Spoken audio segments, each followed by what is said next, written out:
Alasdair, hello. Sam, hello. You right? Yeah, I'm all right. You're all right. I'm good. I feel like I've come off the high of a really good Doctor Who episode and also really nice weather for once, which is good. I know, isn't it glorious? And what do? We hide ourselves away because we're committed to the pod and we are doing a deep dive into this week's Doctor Who. It's always the way on our weekends. We watch Doctor Who and then we jump into Wholala and it's gorgeous weather outside and we're like, let's do our podcast. Yes, I know, it's glorious weather, isn't it? Glorious and sunny outside, and here we are recording the pod. Yes, well, this week we're talking about The Story and the Engine. It came out yesterday, 10th of May, 2025, written by Inua Elams and directed by Michaela McPherson, and it has a healthy IMDb score of 7.2 out of 10. Well, for anyone who hasn't seen the episode in a while, aka yesterday, or if you watched the episode, you might have been a bit confused by some things, here is a quick recap of the story. In a barbershop in Lagos, Nigeria, Omo tells his barber the story of how the Doctor once saved his village. As he speaks, a screen shows pictures of the story he's telling, and a red light turns to green to the relief of the men in the room. Meanwhile, in the TARDIS, Belinda pleads with the Doctor to help her get home, and he realises they can go to Nigeria to help power up the Vindicator. He tells her of his favourite barbershop there, where he feels a sense of safety and community. They land, and she tells him to go to the barbershop. Walking through the market stalls of Lagos, the Doctor arrives at Omo's palace to find a group of terrified clients who have all appeared on missing posters around the town.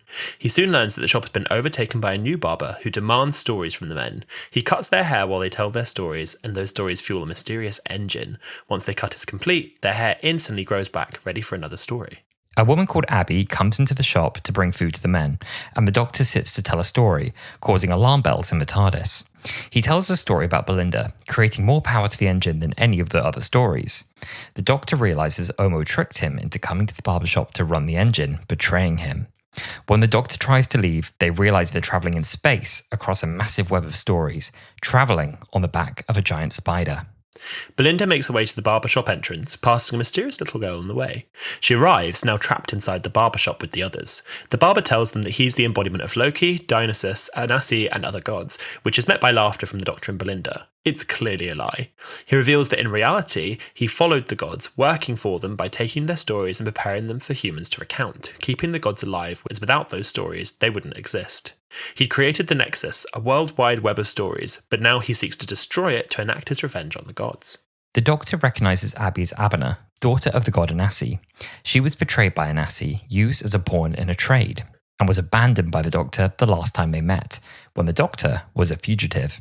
She wants to help the barber enact his revenge on the gods out of spite, but Belinda warns her that hurt people, and it won't make the wrongs done to her right. When the Doctor refuses to tell any more stories, Abena says she'll tell one instead. While braiding the Doctor's hair, she tells the story of slaves living on the plantations and how they would hide maps in their braids to help them escape their captors. Without the barber realising, she braids a map for the Doctor to escape in his hair, leading him and Belinda out of the shop. They find the ship's engine and manage to slow it down, but not stop it before the barber arrives. Instead of trying to stop it, the Doctor fuels it with a never-ending story. I'm born, I die, I'm born. This energy causes all of his past lives to flash on the screens in the shop. It's too much power as the engines can't process a never-ending story. The barber allows them to escape before the engine collapses, destroying itself and trapping the spider. Omo apologises to the Doctor and forgives the barber, gifting him the shop. He also gives him the name Adetokunbo after his father, and the Doctor and Belinda head back in the TARDIS, one step closer to bringing her home. What a recap that was to write. We have a really, really wonderful guest this week. So, without further ado... This week, we are joined by a friend of the pod, Dominic G. Martin. Now, Dom is a producer, writer and actor who's worked on several Big Finish series, including the Companion Chronicles and the Fugitive Doctor series, written the lockdown sequel for Love and Monsters, The Genuine Article, and plays the Doctor in his own fan-produced series. Dom, welcome to Wholala. Hello, thank you for having me. It's a pleasure. Oh, it's great to have you. It's a joy to be here.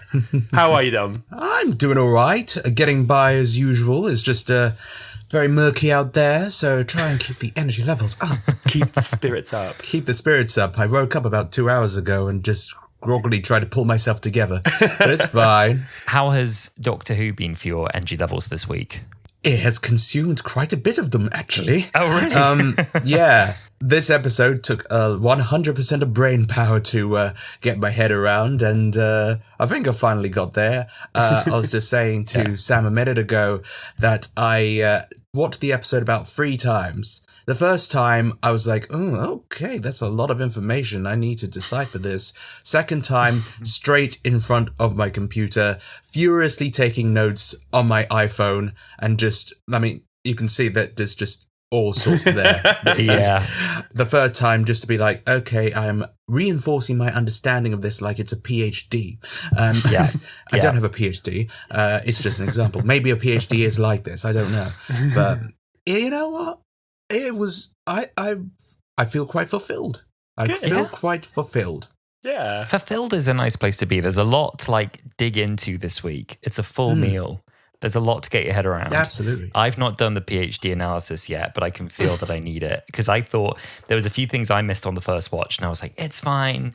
Second watch with subtitles, I'll get all the details, and there's still definitely more in there. I think there's a lot of gaps you can choose to interpret and fill in your own way, because it's so conceptual and so poetic the way that this story works.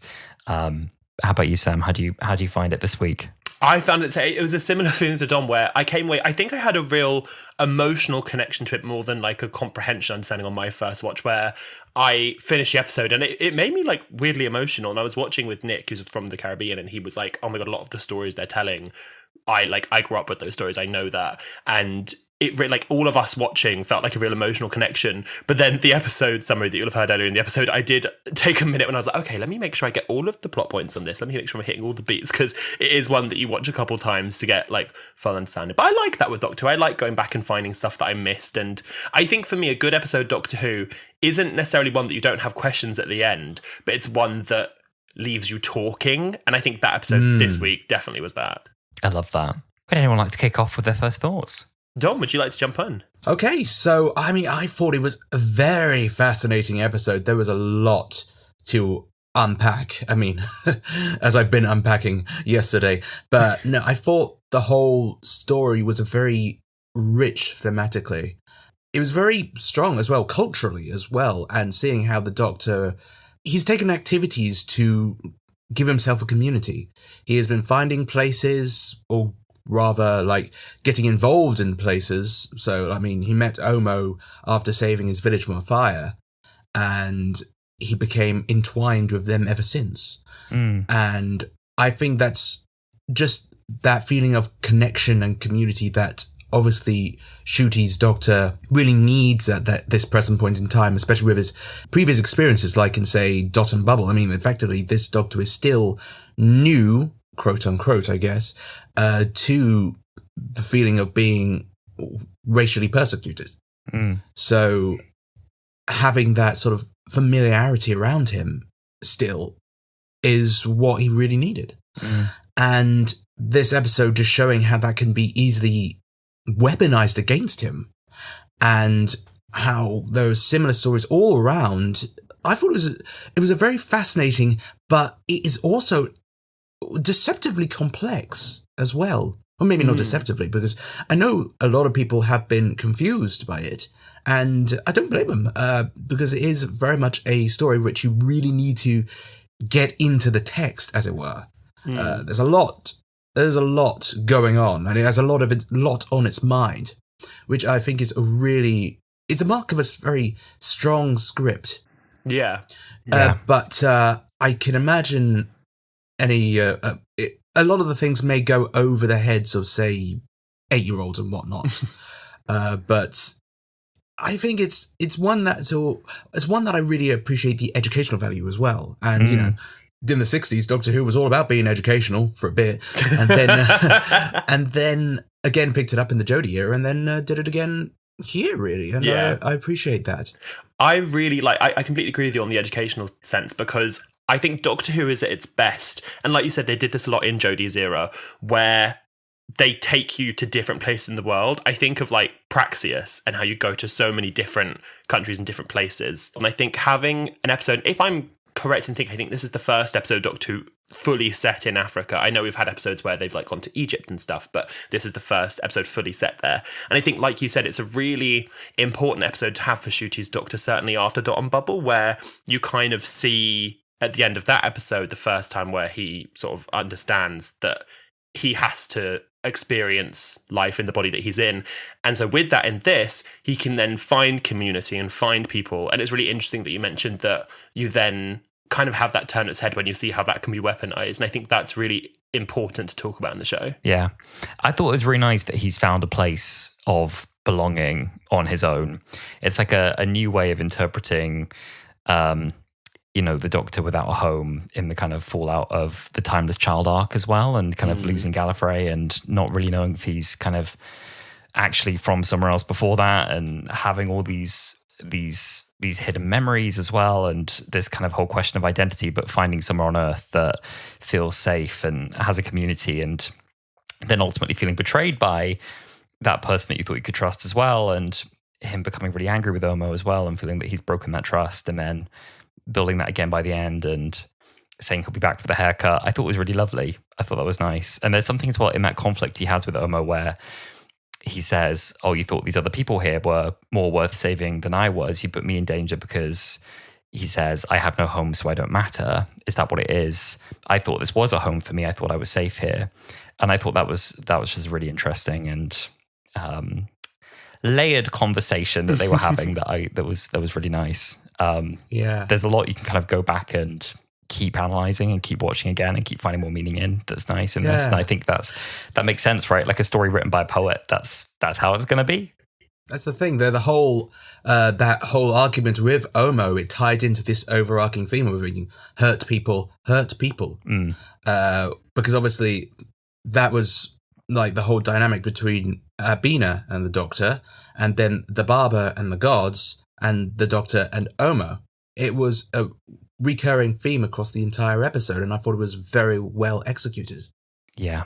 I really think that this is what you get when you open the writing of Doctor Who to different people. Like, I was thinking about the Barbershop Chronicles, the writer for this episode, and he wrote a play, like I said, he's a poet and a playwright, and he wrote a play called the Barbershop Chronicles, and I think you wouldn't get a story like this in Doctor Who without bringing in a writer who is able to pull from previous things they've done and previous experiences they've had and tell stories like this, Yeah, exactly. Yeah, no, I think it's a very strong mark of its cultural origins, really. And sure. Bringing in those different perspectives can only benefit Doctor Who as it has in the past. Yeah, and Inua did an amazing job, and it's very much. I mean, this is someone who has clearly taken the mission statement of Doctor Who and he's gone into it, taking it fully seriously, and I really admire that because it is truly something that it's high concept at its best. It's high concept Doctor Who, and is far away from doing the big plastic monsters, etc. This is like talking proper, I was going to say human stuff, but we're talking gods here as well. So it's kind of like personable topics within a community. And I think it lends that personal aspect that I feel that Doctor Who thrives upon. Well, do you know what's funny is I think that in this story, we are talking about gods, which in a way could make it completely unrelatable to, us mere mortal viewers. But in this era where Doctor Who's been leaning into gods a lot, I think this episode was really important because if you're going to make gods, quote unquote, real and have gods as characters and villains in this era, I think then bringing in people who live around those gods, people who work with them, people who are related to them, and what their relationship is with these gods, it does make it a lot more human in a way. It really grounds it. And I think this episode, if you read it on paper and you were seeing it was, people who've worked with gods and related to gods and Abina, it might seem something unrelatable, mystifying. But I think even just the fact that Belinda talks to Abina and she teaches her hurt people. And then you have the line at the end being like, oh, here you go, a human teaching gods. And it just in such an interesting way. I think having it set in something like a barbershop, somebody online called it a bottle episode. And I didn't even think of it like that, which technically on paper it is. But I think it's because you're taking these gods and grounding them so much in a place that is so grounding and connected to the Doctor in this time that it really made sense in this era of Doctor Who. Yeah.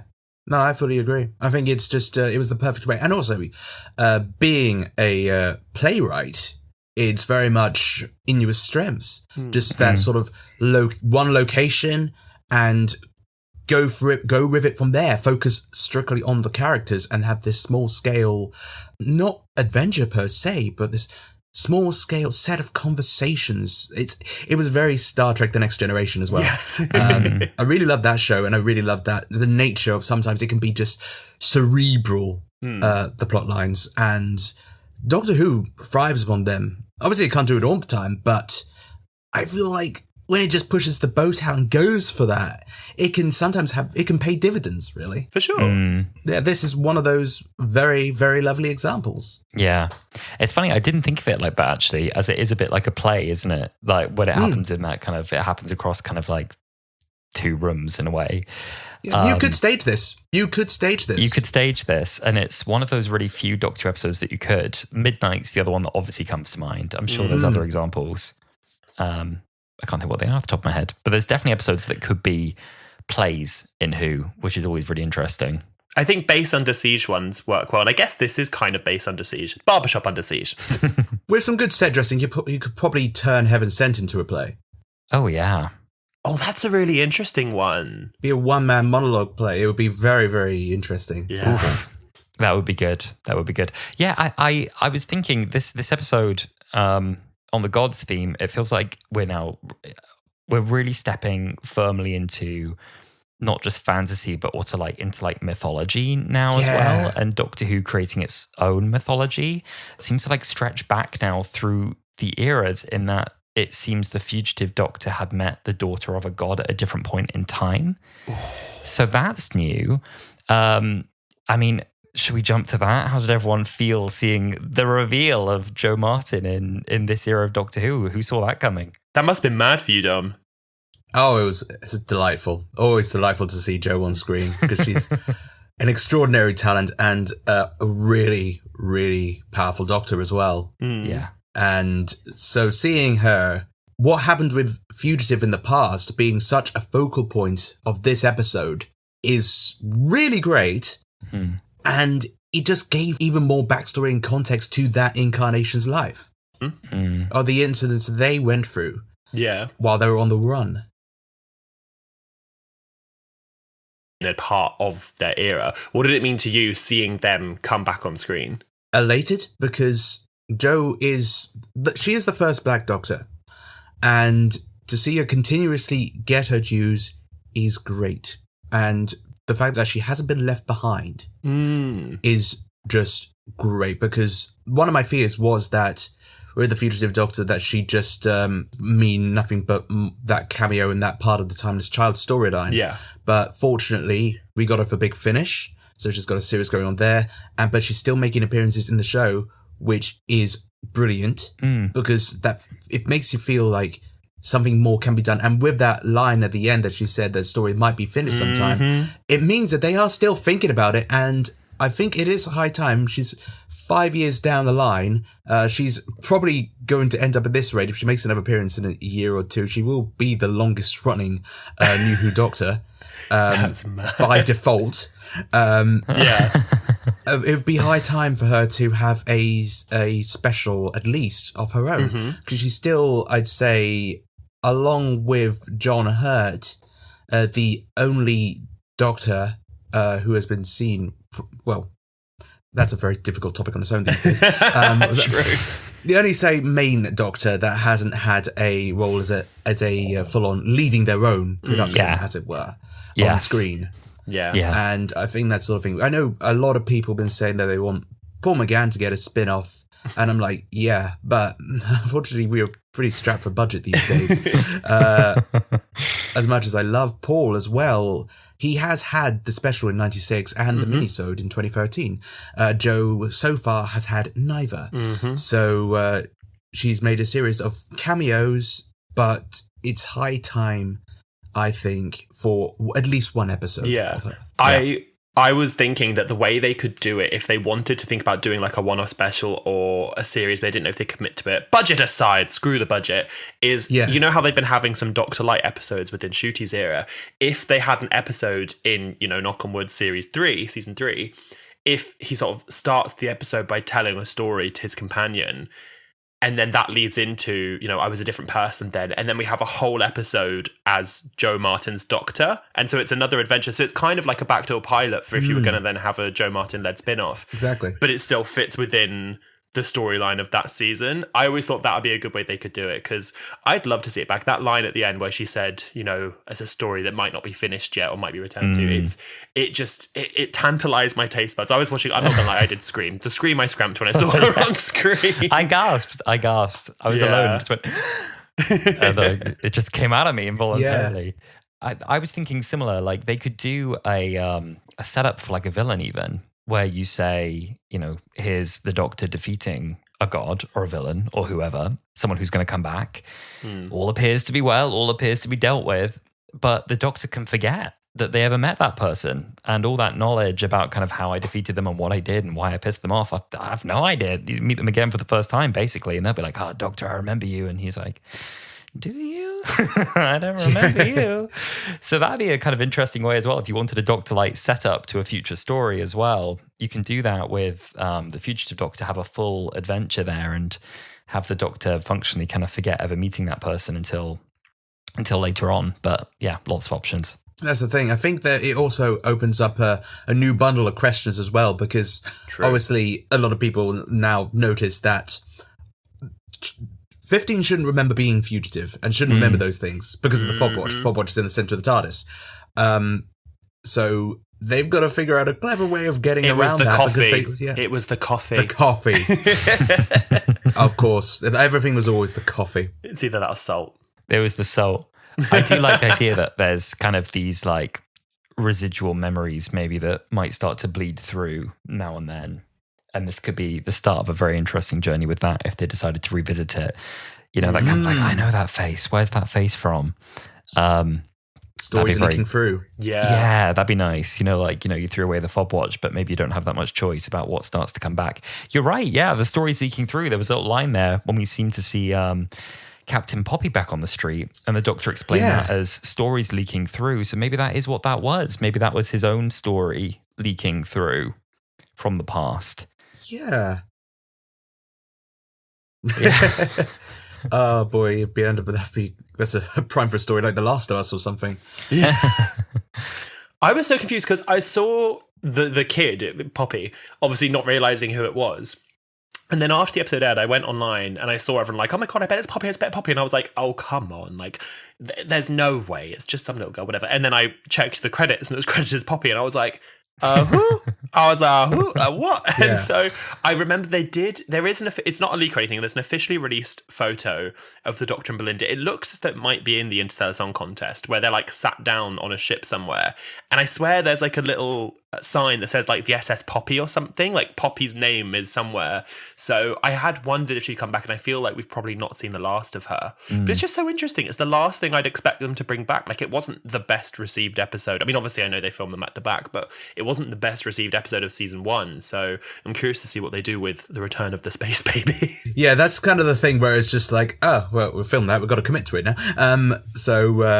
They didn't really have a choice. Nobody knew how it was going to be taken. Yeah, I think it'll be interesting to see how it goes down, how it really fits into everything going forward. If it does properly tie in, I have no clue. But I'm interested because it feels like we're definitely building to something regarding stories. Yeah. Because story seems to have been a theme throughout this, so I don't know if they're going to pull a Land of Fiction and be like, Doctor Who is a fictional program after all. And it turns out that we are the fictional program and Doctor Who's the real thing, and we're just looking at it from the screen, and we all just feel very silly after that.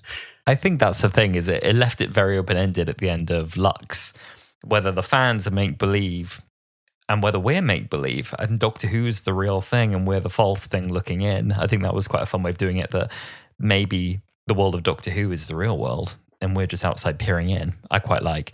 I'd personally welcome the return of Captain Poppy. I'm a Space Babies defender who didn't hate it that much. And I was always surprised by how much people didn't enjoy Space Babies. I foolishly thought, like, at a glance, I was like, oh, maybe it's, you know, that Doctor who was stood at the portal, the, like, you know, the first child Doctor who was found by Tectoon, and that's who we were going to be looking at. And I thought we were going to maybe go back to the Timeless Child story through that, but that would be interesting. It would be. Yeah. It would be a very interesting take. I thought it was maybe what Belinda was getting a glimpse of was the Doctor's kind of youngest self. I think Russell is doing a great job in his second run of acknowledging what has come before. Yeah, for sure. Thought about this recently, actually, the fact that in While Blue Yonder, of all places, we acknowledge the flux and that half the universe is still destroyed. I wonder if we'll ever come back to that. But I was thinking that actually is quite a big mess that canonically still exists. That has happened. Yeah, it still happens. I mean, after that, the Master got rid of a chunk of it in Legopolis as well. So it's like the whole place is getting gradually smaller. It's shrinking. At the Unearthly Child, it was like this, but now it's like this. And it's just like, oh. The universe is just incrementally getting smaller. The Doctor's like, oh, Jesus, I've got to deal with this now. Reality Warrior just comes like, right, Doctor, I'm going to get rid of even more. And it's like, oh, come on, there's nothing left. There's nothing left. There's just Cardiff. Cardiff is all that's left. It's just Clom and Cardiff. Clom Cardiff. I also wanted to ask, as a cosplayer, Dominic, when we talk about the TARDIS wardrobe, and this week we get the official reveal that the TARDIS does do the Doctor's hair. Yeah. Would you ever like to see the TARDIS wardrobe, or do you think this is something we should only ever imagine? We've technically already seen it. We have. In the Christmas Invasion, we've seen at least one floor of it. What about the hair machine? The hair machine? Oh, I want to know the logistics of that. Does it just go, or does he have to stick his head in a jar?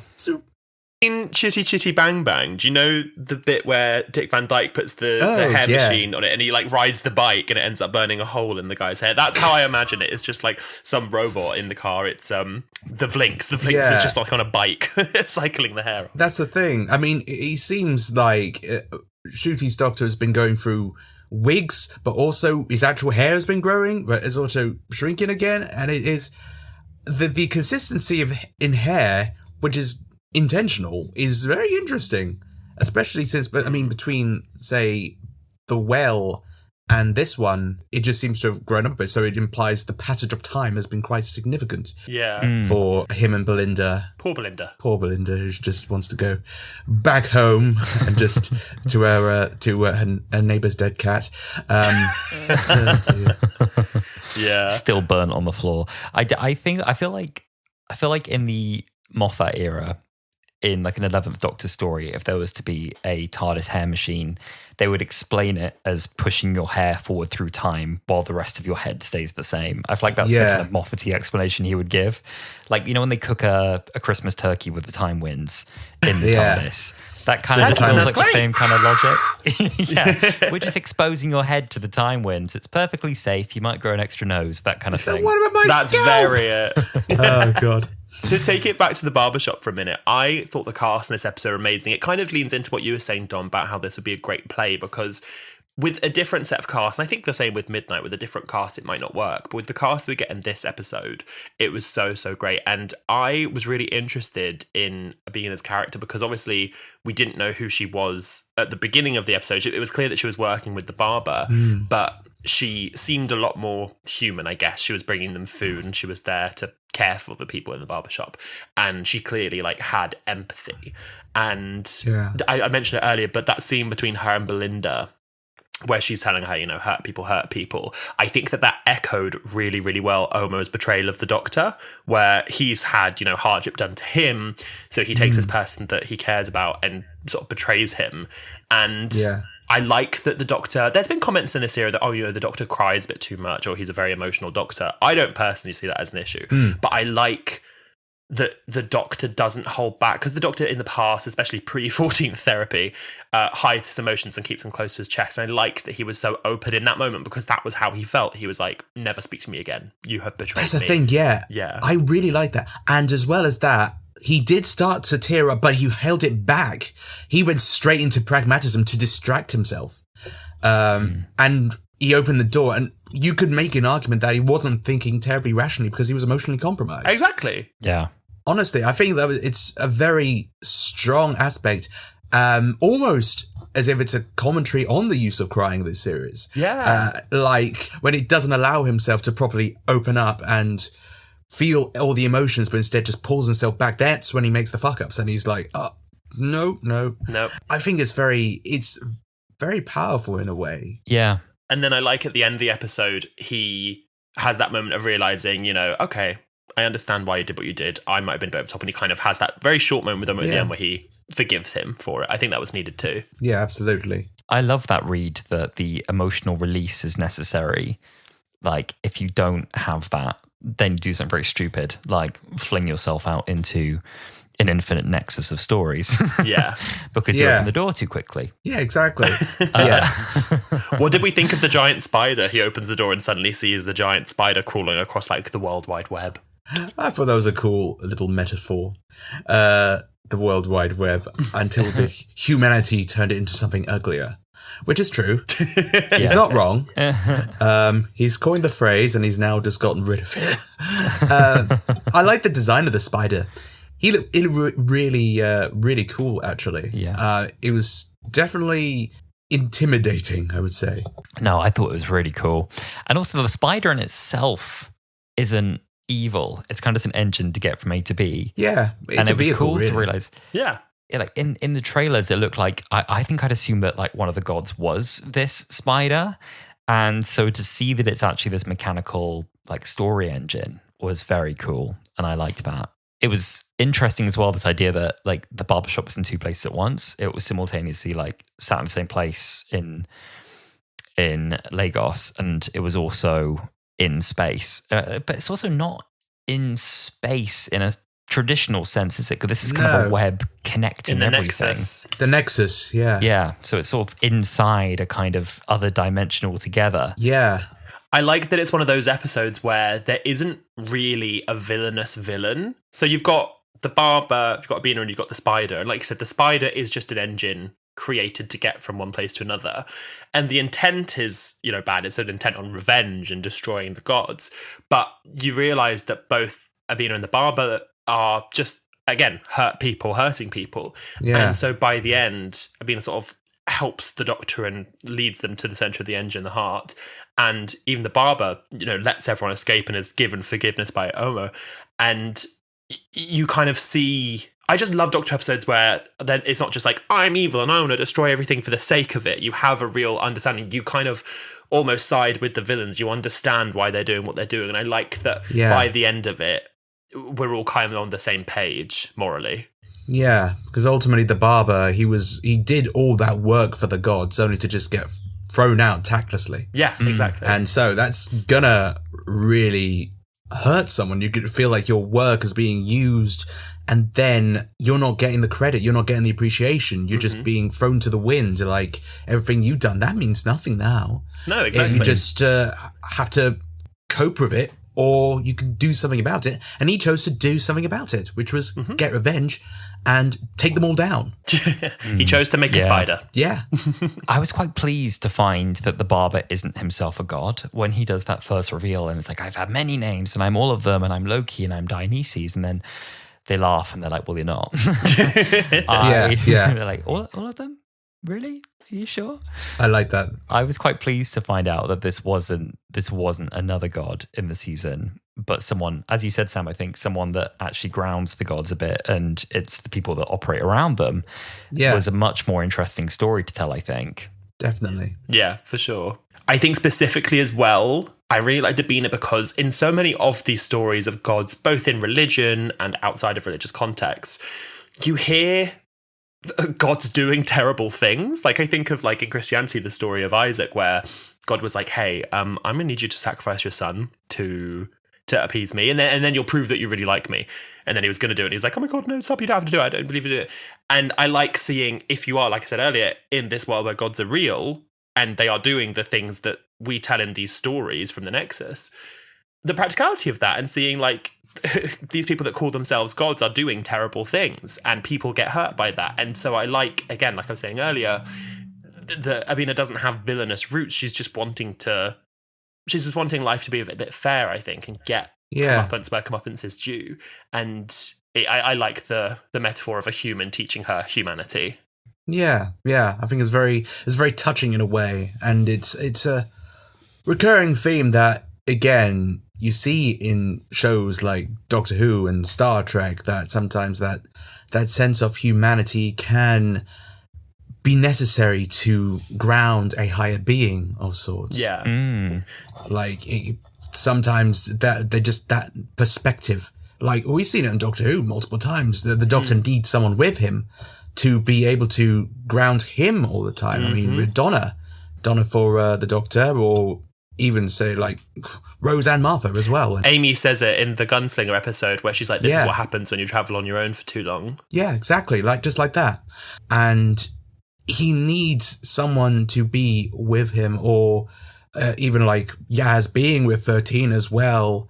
The difference being like sometimes the Doctor has to go on their own, and it is about what they get up to on their own that sort of sets that base instinct back in, where they are this higher power again. We see that with the Waters of Mars. They just go steadily more and more insane over the course of the story. And as well as that, hell-bent as well. You take the Doctor's sense of support away from him, you completely loses it again. So he needs that someone around him nearly at most times. And with 15, he managed to get that community on Lagos that managed to help him.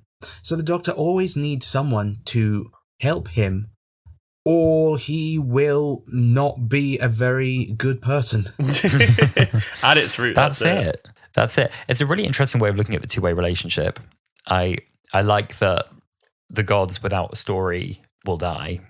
You know, not just they need like worship, but even just having their story told. Like if no one knows of them, even they don't exist anymore. They're kind of stone cold dead, and that's the threat of the story. And it's a really interesting connection to draw that then to the Doctor and say, kind of like, does the Doctor need his story told? And is he on a sort of a similar plane to where the gods operate? But it's a really cool way of looking at it. And it's funny that this episode feels like it's one of the first ones that positions the gods in any kind of positive light, whereas like every other episode we've seen the gods, it's been immediate threat, and it's like, oh no, God of music wants to create a nuclear winter. Oh no, it's the God of light and he wants to consume all my regeneration energy and kill me. Or it's the God of death and just wants to wipe everything out. But there's also this other side of it where there's these other kind of gods who don't get so involved or are benevolent or even good, and the god of being chill and they matter. The god. I mean, you say it's the god of the gods are being they're chill, but also kind of petty because they didn't really abide by copyright laws. So yes, very true. Yes. Endgame reference in Doctor Who.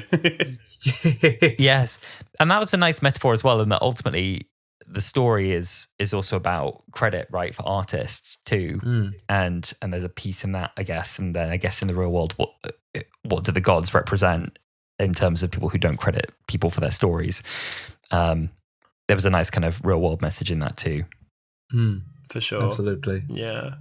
I love the scene where we get all of the flashes of the Doctor's previous lives, because, you know, the way to sort of stop the engine is by overwhelming it with the 6-word story. I'm born, I die, I'm born. And the Doctor's life is so never-ending and has had so many lives that we get all these little flashes on screen. I just love that we got Fugitive and 13 in the same episode. I know.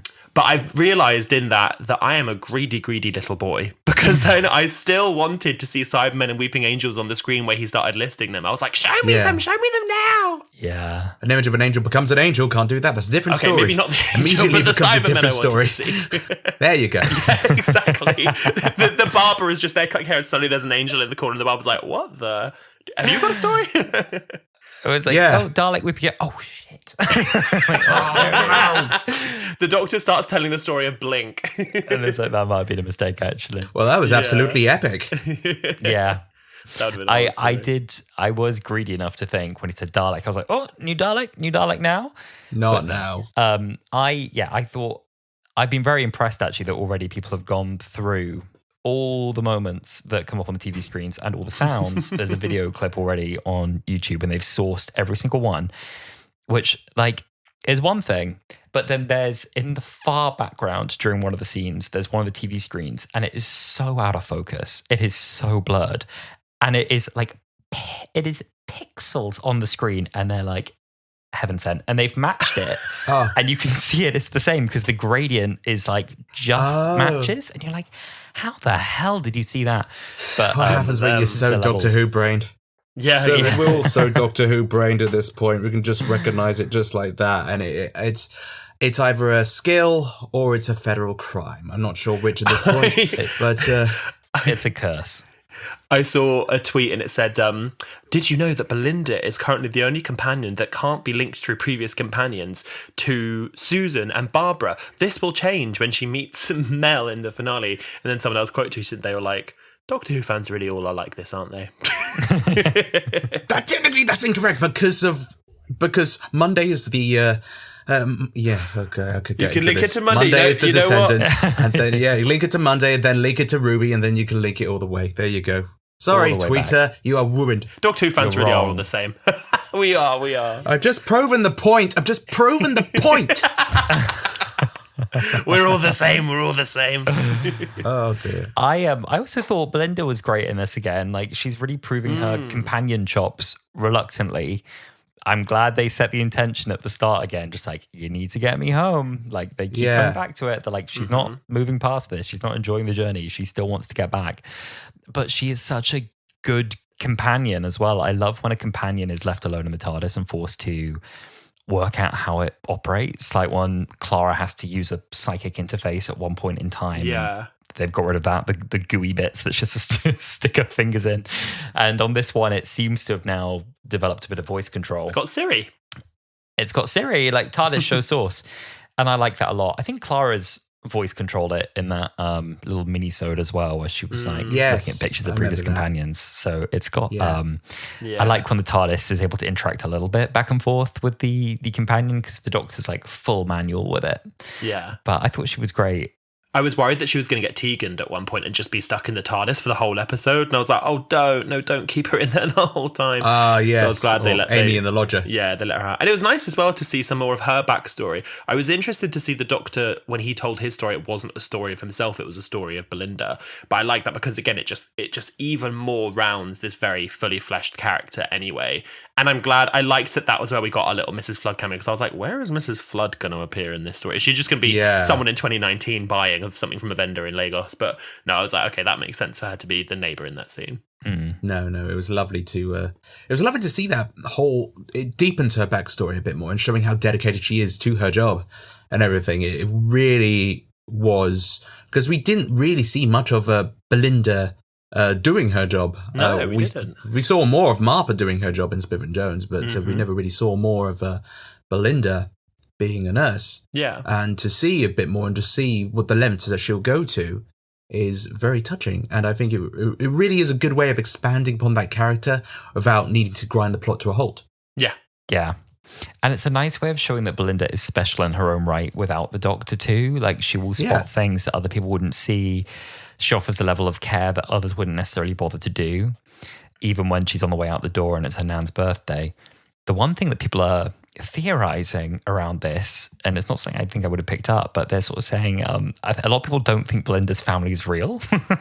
And they're saying, like, where's this nan? We don't see the nan. She doesn't exist. She talks about her parents. I don't believe they exist. We never see them. I think it's intentional. Maybe they live in Surrey.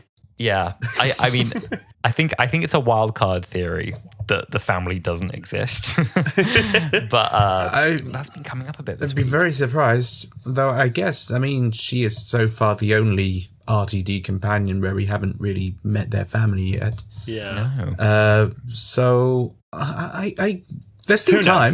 There's still time. Yeah. There's still time. There's still a few more episodes. That she's not real. Oh. I think she's real. She seems grounded and true to me. She seems real. Yeah. Yeah. I think she's real. The final kind of bit on my end that I really connected with this episode was the bit where Abina sits down to tell her story. And I was wondering if they were going to shave her head. And I was like, oh, maybe she's going to be the one to get the haircut. But I like they flipped that role and she became the barber. She assumed that role. And instead of cutting Ncuti's hair, she braided it.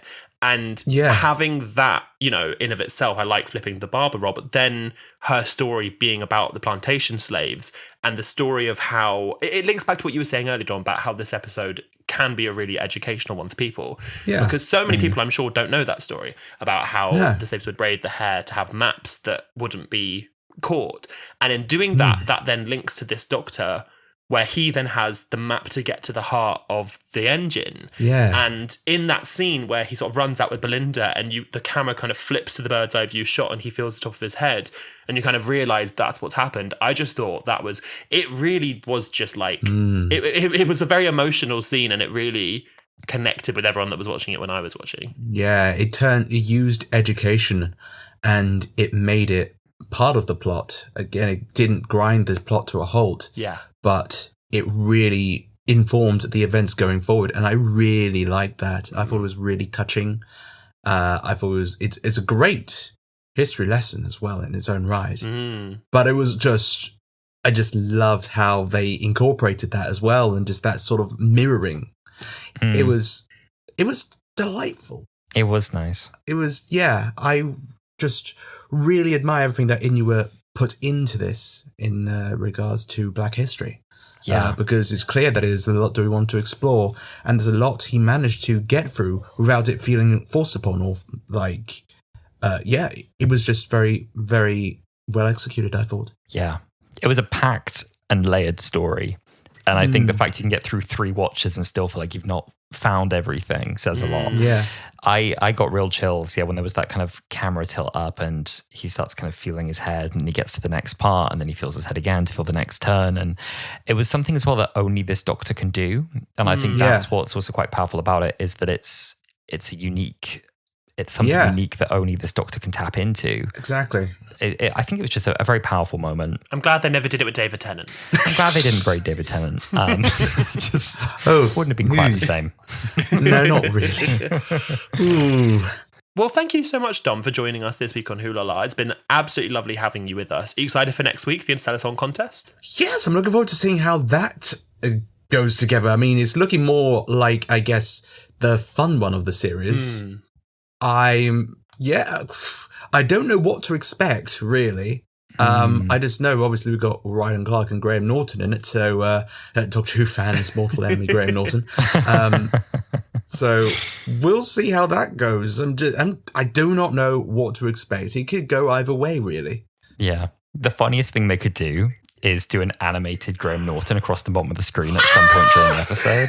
If they've done that, I will yell, scream, and holler. I will be so happy. They have him voice over himself. The Doctor sees Graham Norton. It's like, the last time I saw you, I was on Byzantium.